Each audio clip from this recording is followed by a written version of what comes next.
Hello guys, hello. This is for Gemini. Welcome Gemini dito sa aking channel, Kapalaran 888. Welcome guys.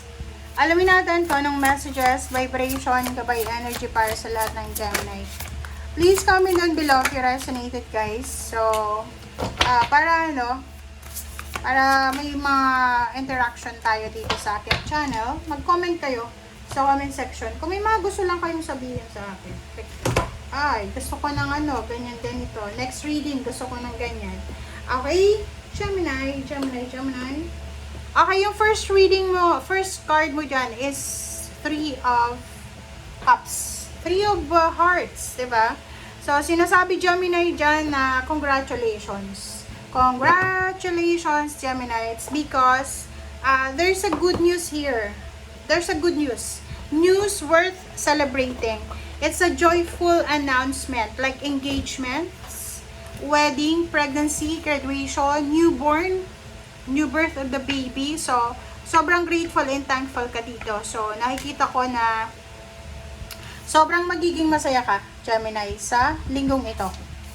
Another here, so yun, this is a confirmation of this one na sinasabi ng bara sa'yo, Gemini, na yun.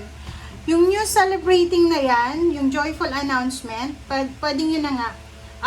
Yun, may kakasal, wedding anniversaries, may, there's a good news coming na pwedeng magdala sa'yo ng peace and contentment sa life. Like yung parents mo, pwedeng magta-travel sila outside the Philippines, magmamigrate sa ibang bansa, or whatsoever man. Kaso lang, mag-iingat ka. Marami kang isi-celebrate sa linggong ito.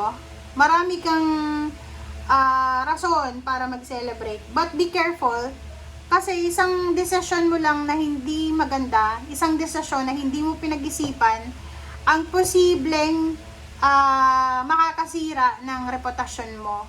So, iwasan mo yung gambling, iwasan mo yung bisyo, yung sugal, sabong, or whatsoever man. Kasi pwedeng magkaroon ka ng problema.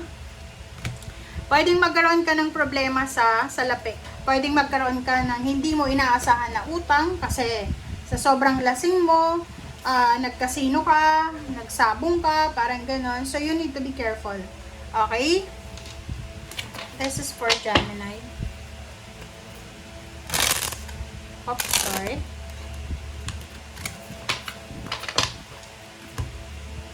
OMG.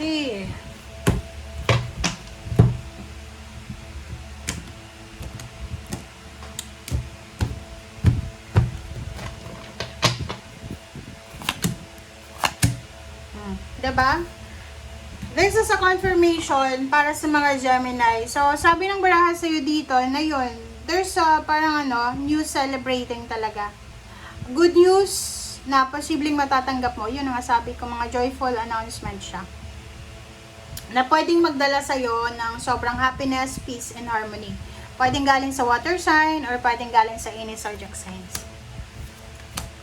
Okay, isang desisyon ang posibleng pag-iisipan mo, Gemini, sa linggong ito, na medyo nagugulan ka eh. Pwedeng, this is a job offers, love offers from different sources, parang ganon. So, dalawang love life, dalawang trabaho, several options, several choices siya na kailangan bigyan ng pansin. Okay, makinig ka sa sinasabi ng iyong intuition, Gemini. Makinig ka sa sinasabi ng iyong intuition. Sa nakikita ko sa'yo dito, merong mga Gemini na natatakot kayo sa mga additional obligations nyo. Natatakot kayo sa mga additional na trabaho, additional na, ang nakikita ko dito, medyo tamad ka sa pagpoproseso ng mga papeles. Yun ang nakikita ko, napapagod ka na mag-process ng papeles.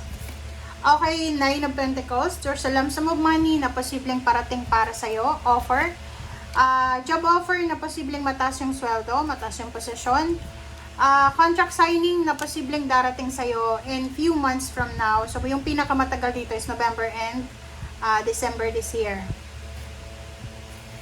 Okay, so yun, sabi ng bara sa'yo dito, yun, 3 months from now, isang napakabilis na balita, good news ang posibleng matatanggap mo, contract signing, good karma, or so whatsoever man. Okay, someone is waiting for confirmation. Ikaw yon. Nag-aantay ka ng confirmation, ng chat, ng email, ng letter, or whatever man. Love life, may magkakagusto sa'yo, Gemini, or ikaw yung magkakagusto sa kanya. Unexpected or expected.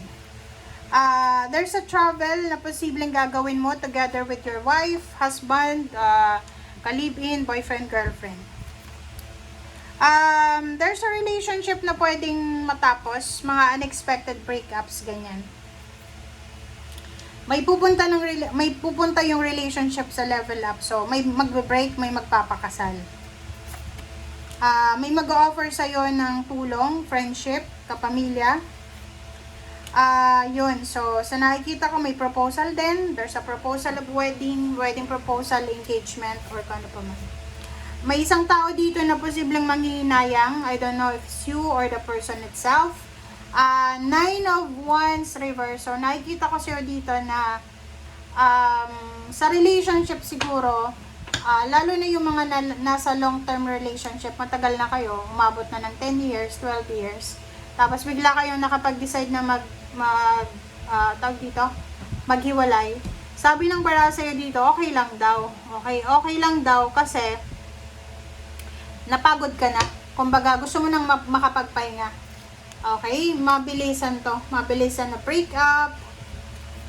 So, kailangan mong pag-isipang mabuti. Mabilisang tulong. May humihingi ng tulong sa'yo.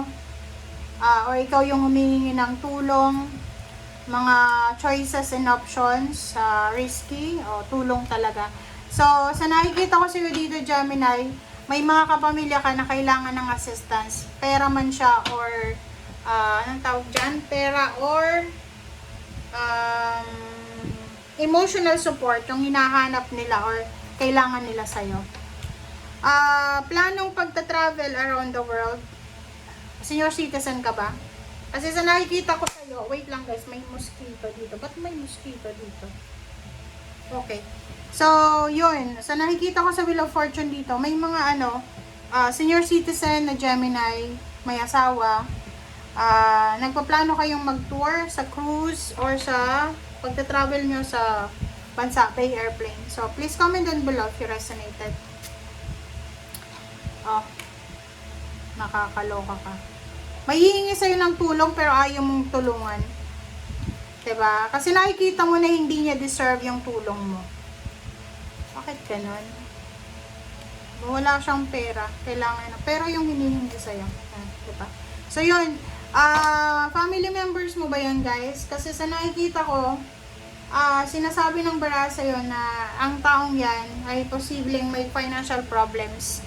Pero nakikita mo na tamad siya. Parang nakikita mo na hindi siya responsible sa mga, hindi siya eligible sa tulong. Kasi, pag tinulungan mo siya, isusugal niya lang. Parang ganun. Ako, ito siya. Sino ba to? Please comment down below if you resonated, guys. Tingnan mo. Diba? Itong taong to, naghihirap siya sa buhay. Humihingi siya ng tulong sa'yo, pero you're not willing to help. Kasi alam mo na hindi naman mapupunta sa kabutihan kung tutulungan mo. Lalo, finances. Thank you, guys. Bye!